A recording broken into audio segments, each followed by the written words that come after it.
The attic. Dark. It stank. The smell of urine and sweat and fear. My flashlight caught something. A small body. A chain. Grandma. My heart nearly stopped.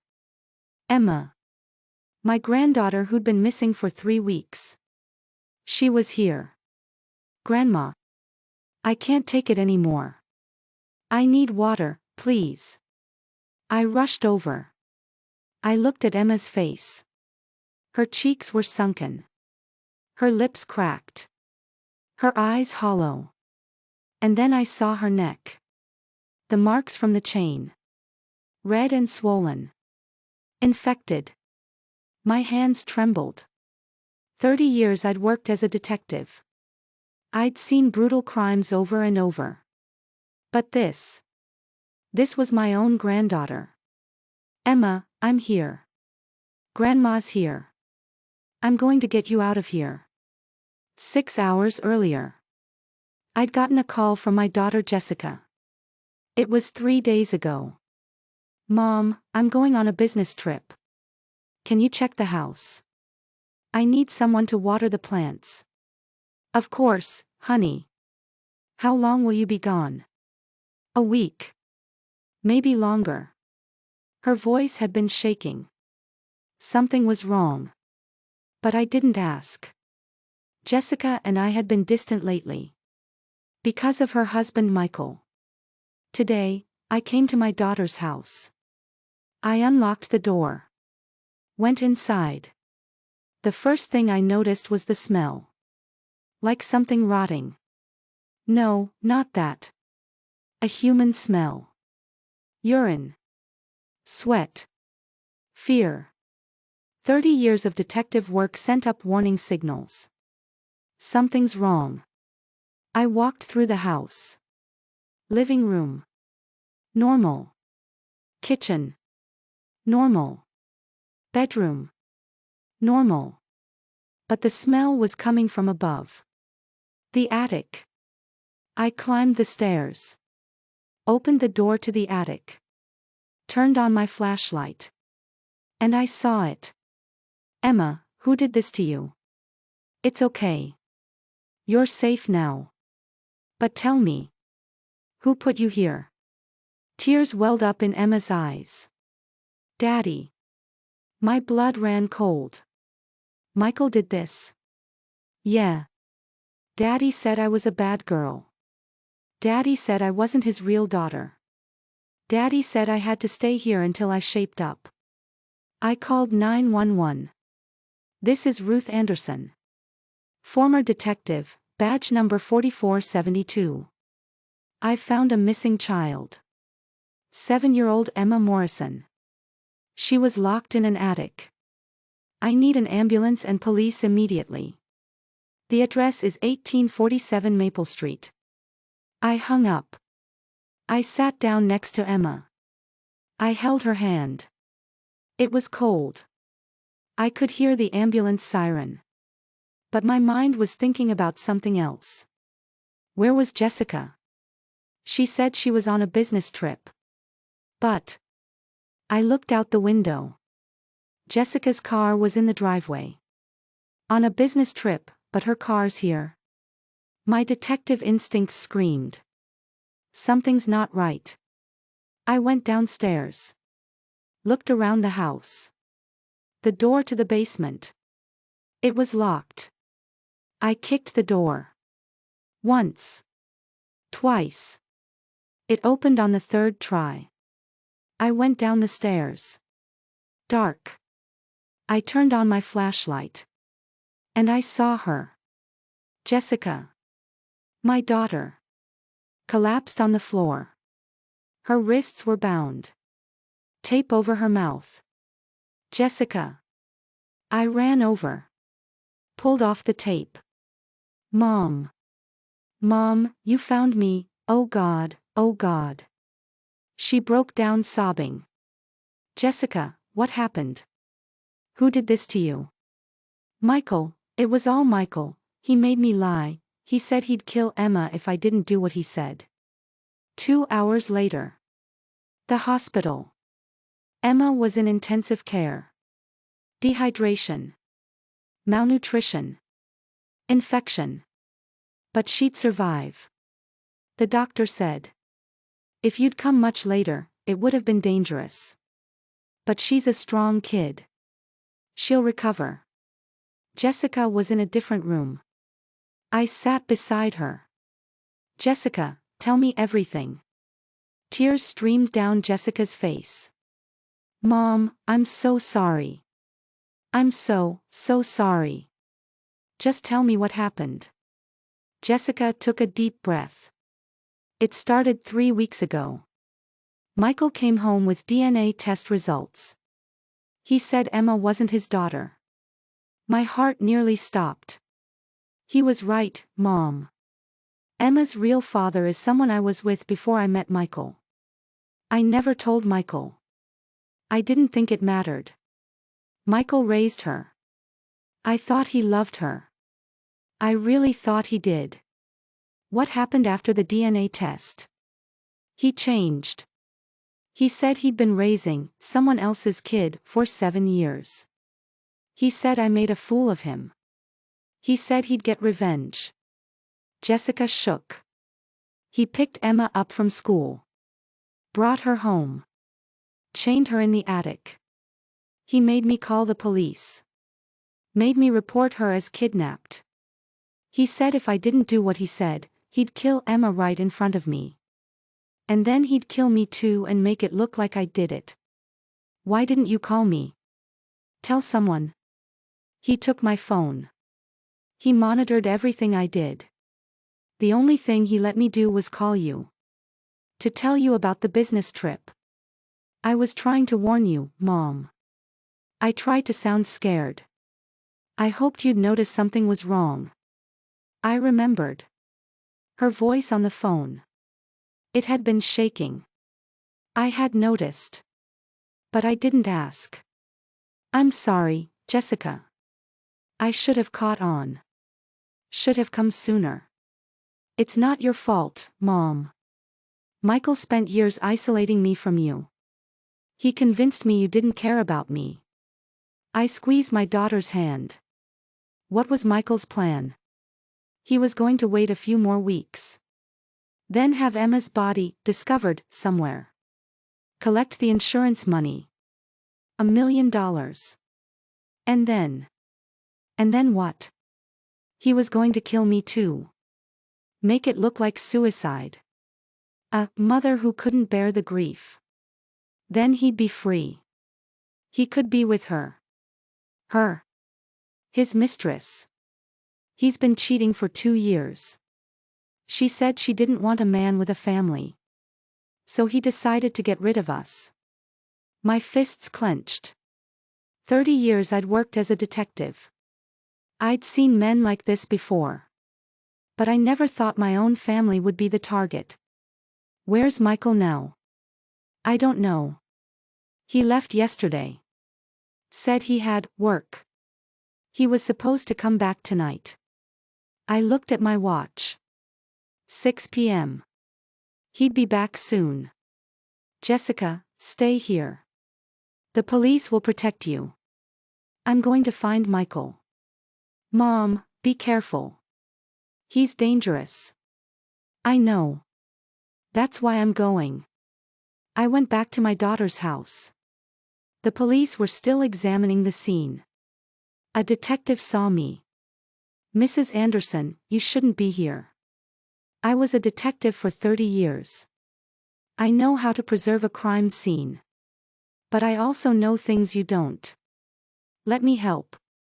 The detective looked at me. Checked my badge number. All right. But don't touch anything. I went to Michael's study. Looked at his computer. Search history. How long can a child survive without food? Life insurance payout after death. How to make murder look like suicide. Countries with no extradition treaty.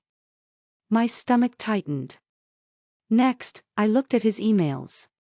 Messages from his mistress. Michael, when are you leaving her? I'm tired of waiting. You promised we'd be together by summer. Just get rid of her already. His reply. Soon, baby. I'll be free next month. And rich too. $1 million. I took pictures. All the evidence. Saved it to my phone. Then I opened Michael's drawer. Insurance documents. Emma's life insurance. It had been increased 6 months ago. From $50,000 to $1 million. My hands trembled. He'd been planning this. For 6 months. Next drawer. DNA test kit. Used. The results were inside. Probability, 0%. The tested male is not the biological father of the child. I put the kit in an evidence bag. Last drawer. Jessica's medical records. I opened them. Flipped through the pages. 5 years ago, broken left arm. 3 years ago, fractured ribs. 1 year ago, broken wrist. All fell down the stairs, bumped into a door. Domestic violence. Years of it. My fists shook.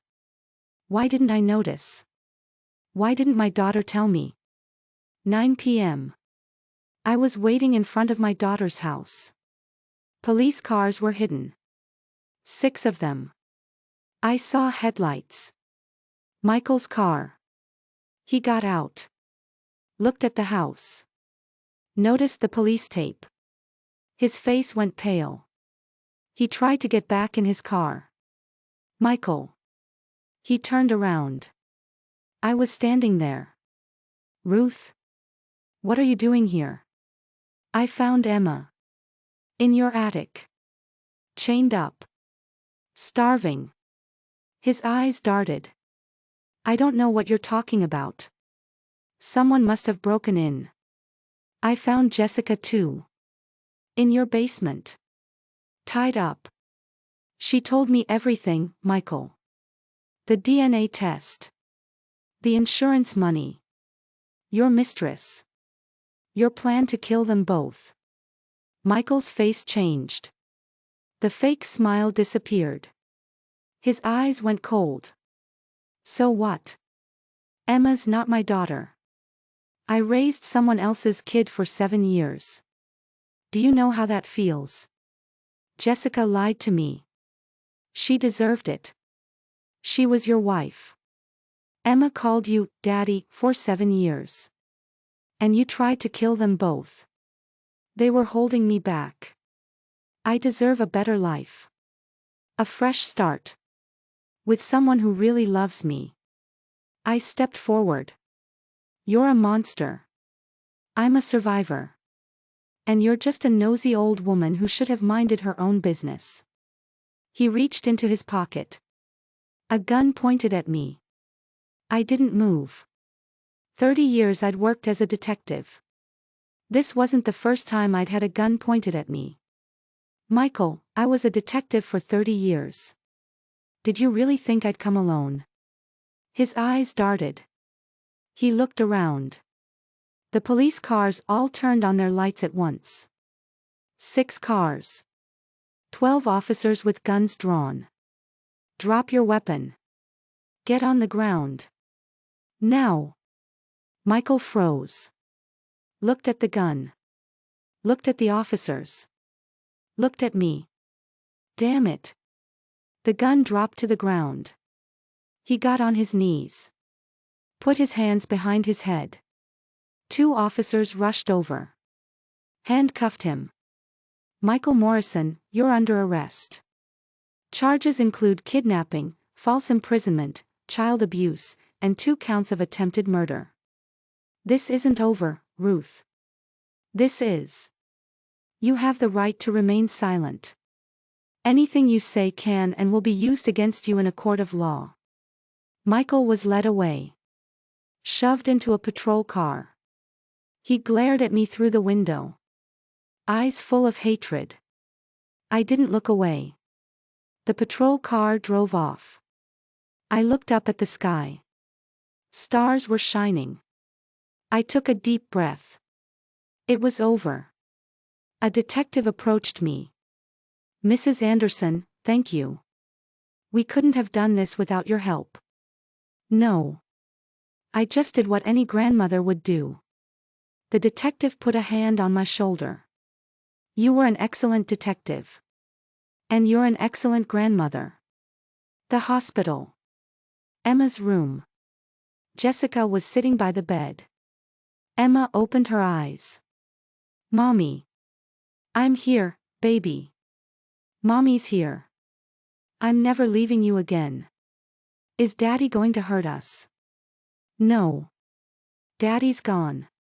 He's never coming back. Grandma saved us." Emma looked at me. "Grandma. I'm right here. Thank you for finding me. I knew you'd come. I kept telling myself, Grandma will come. Grandma will find me. And you did." Tears filled my eyes. "I'm sorry I was late, Emma. I'm so sorry." "It's okay, Grandma. You came. That's what matters." I hugged Emma. Her small body. She was trembling. But she was alive. Jessica squeezed my hand. "Mom, thank you. If you hadn't come, we would have." I squeezed my daughter's hand back. "You're safe now. Michael's never coming back." "Really? Really? I have all the evidence. The computer search history. The emails with his mistress. The insurance documents.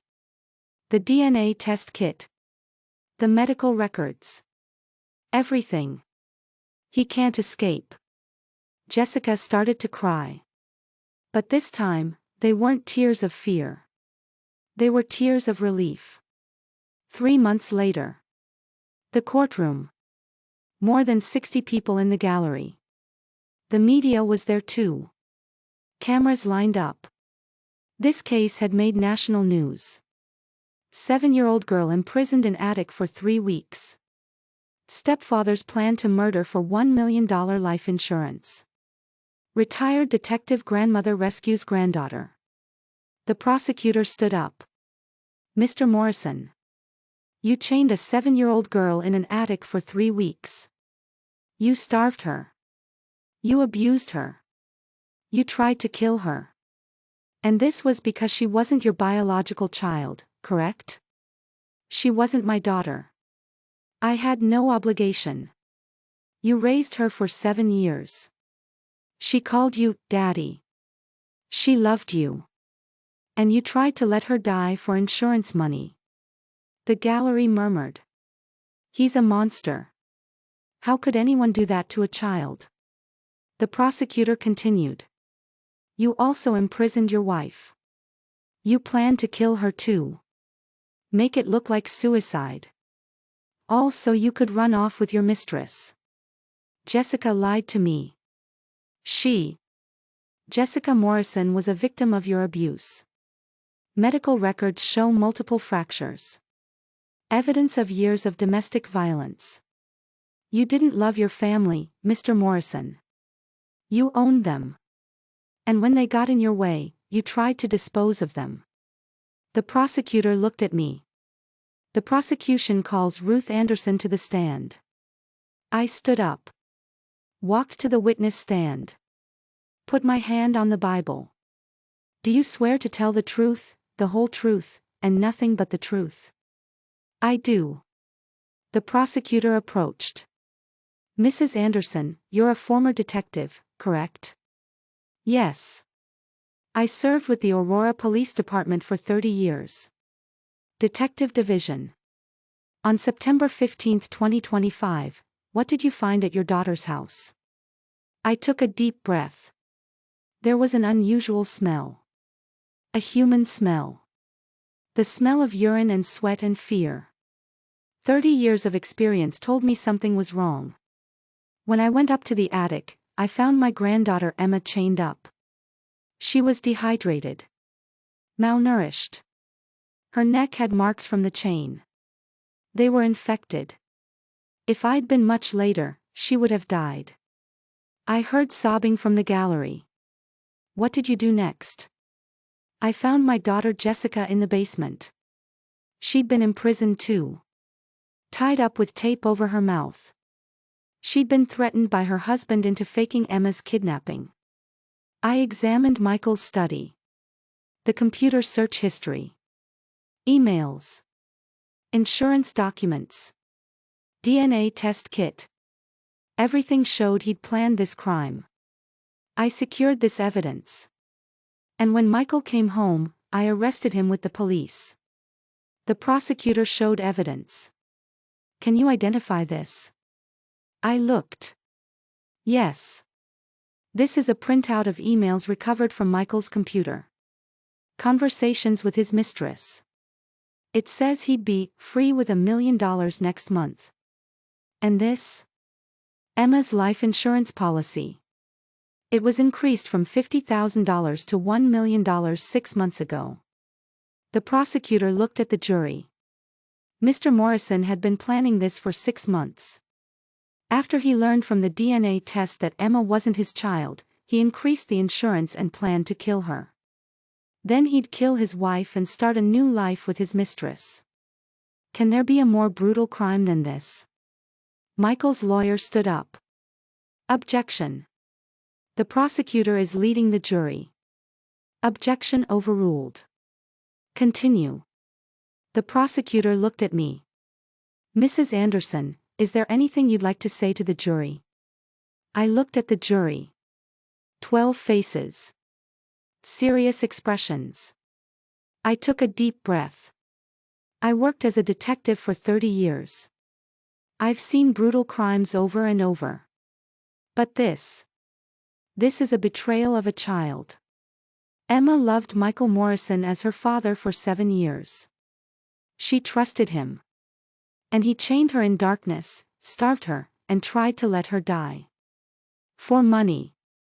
This cannot be forgiven. Never. The courtroom went silent. No one moved. No one spoke. The prosecutor said, "No further questions." The jury reached a verdict in 3 hours. Kidnapping, guilty. Child abuse, guilty. False imprisonment, guilty. 2 counts of attempted murder, guilty.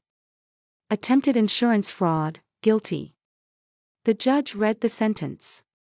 Michael Morrison, you attempted to take the lives of a 7-year-old girl and her mother. You betrayed their trust. You weaponized family. This court sentences you to 45 years in prison. No parole. 45 years. That's my whole life. You tried to take the entire lives of a 7-year-old girl and her mother. 45 years is mercy. Michael was led away. Applause broke out in the gallery. I looked at Jessica. She was crying. But this time they were tears of relief. It's over, Mom. It's really over. I hugged my daughter. Yes. It's over. 6 months later. Emma had recovered. The scars on her neck remained. Thin lines. Marks from the chain. But her heart was healing. Dr. Thomas, her therapist, said, "Emma is showing remarkable resilience. Her strength is extraordinary." I'd been sitting in on Emma's therapy sessions. Jessica was there too. Dr. Thomas asked Emma, "Emma, how do you feel about your father, about Michael?" Emma thought for a moment.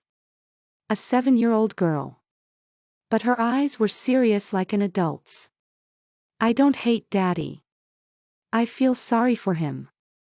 Dr. Thomas looked surprised. "Why?" "Daddy was always angry. I think he was sad. Inside." "That's a very mature thought, Emma." Emma continued. "Mommy told me. It's okay to be sad. But it's not okay to hurt people. Daddy hurt people. So Daddy has to be away." I understand. But I forgive Daddy. Because if I don't forgive him, my heart gets heavy. Grandma taught me. Forgiveness isn't for them. It's for you. Tears filled my eyes. Emma looked at me. She smiled. 1 year later. Jessica was living in a new apartment. 2 bedrooms. Bright. Sunlight came through the windows. Emma's room had pink curtains. Stuffed animals. A bookshelf. A happy child's room. I visited them every Sunday. Today was no different. I rang the doorbell. Emma opened the door. Grandma.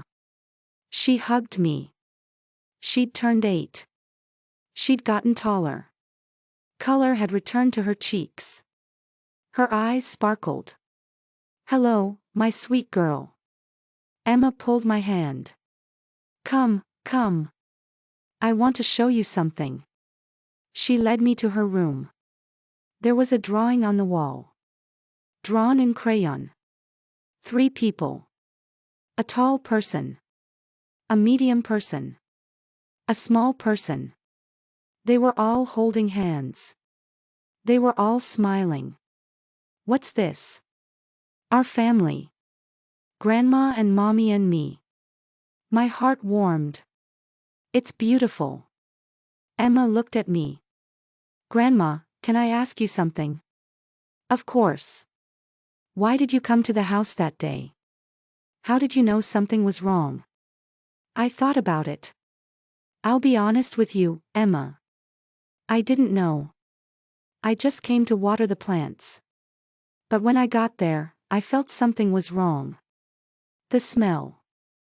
The atmosphere. I worked as a detective for 30 years, and I learned to trust my instincts.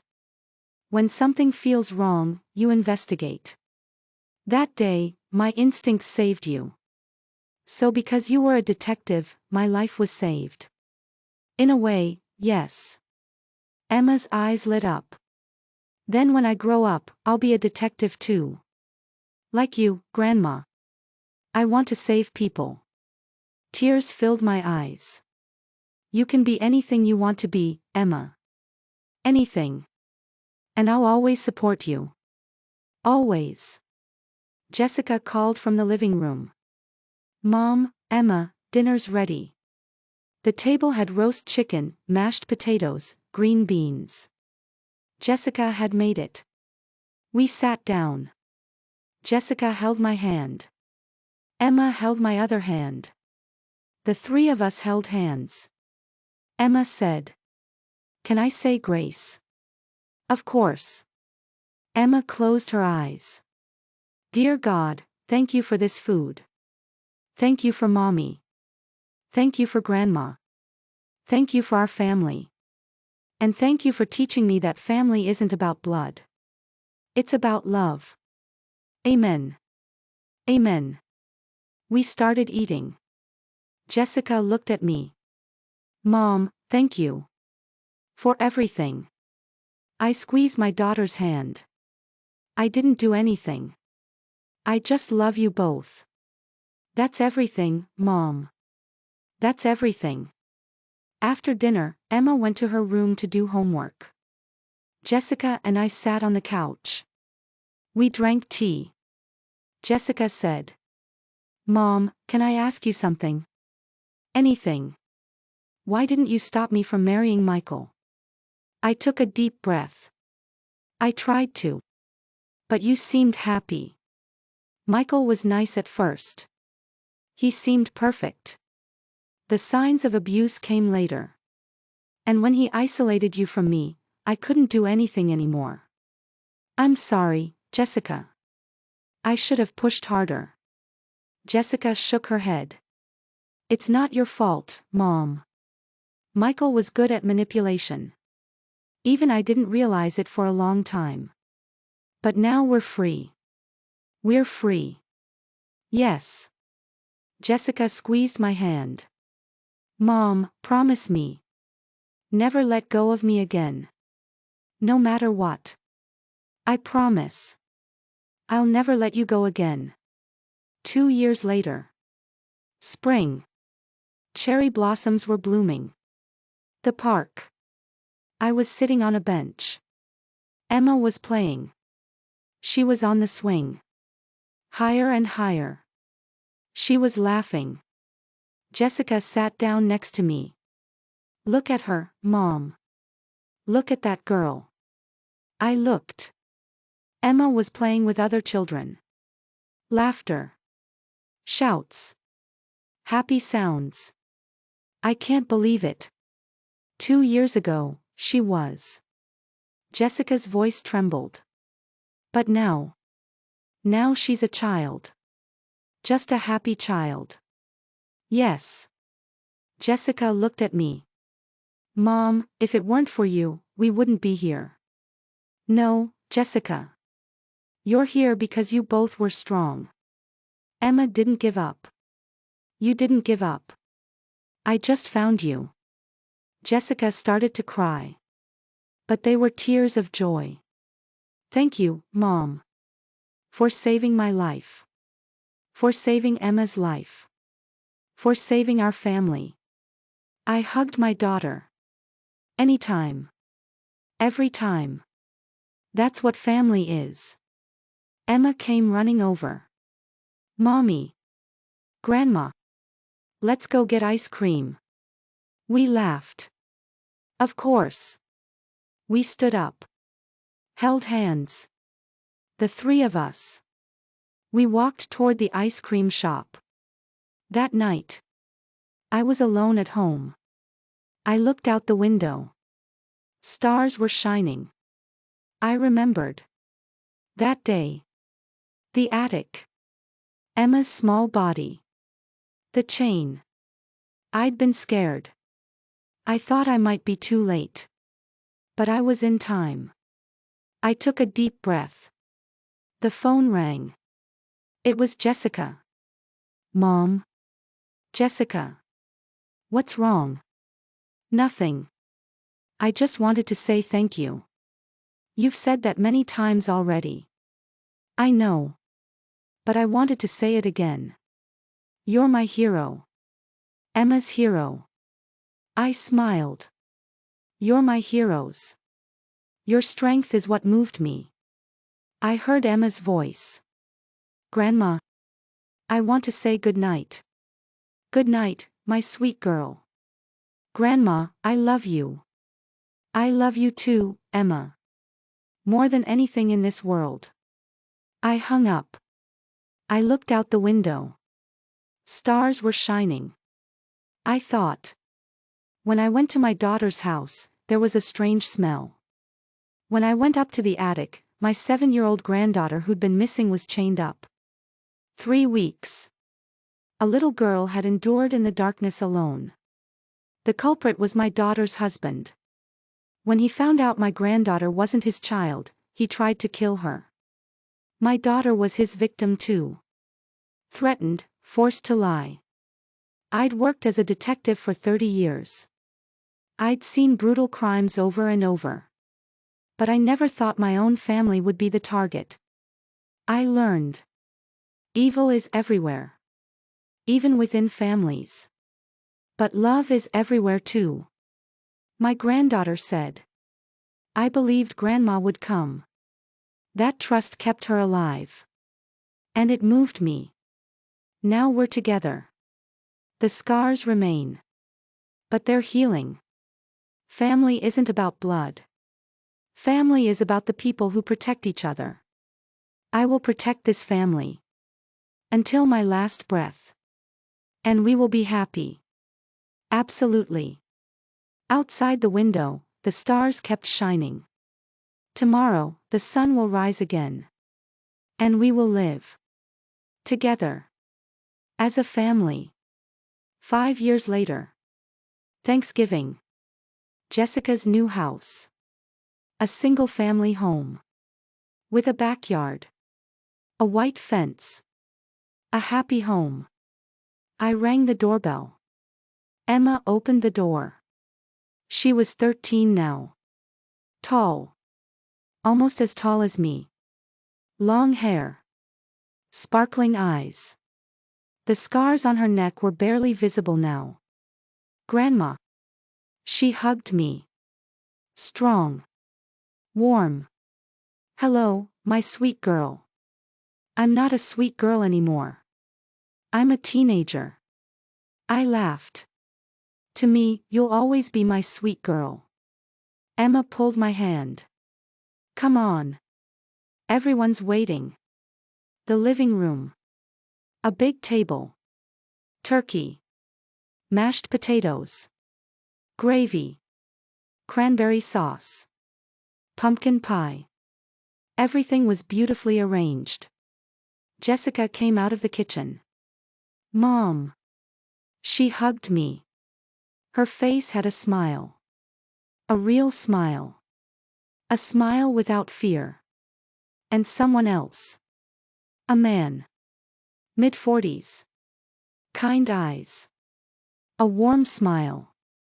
Mom, you remember Tom? Of course.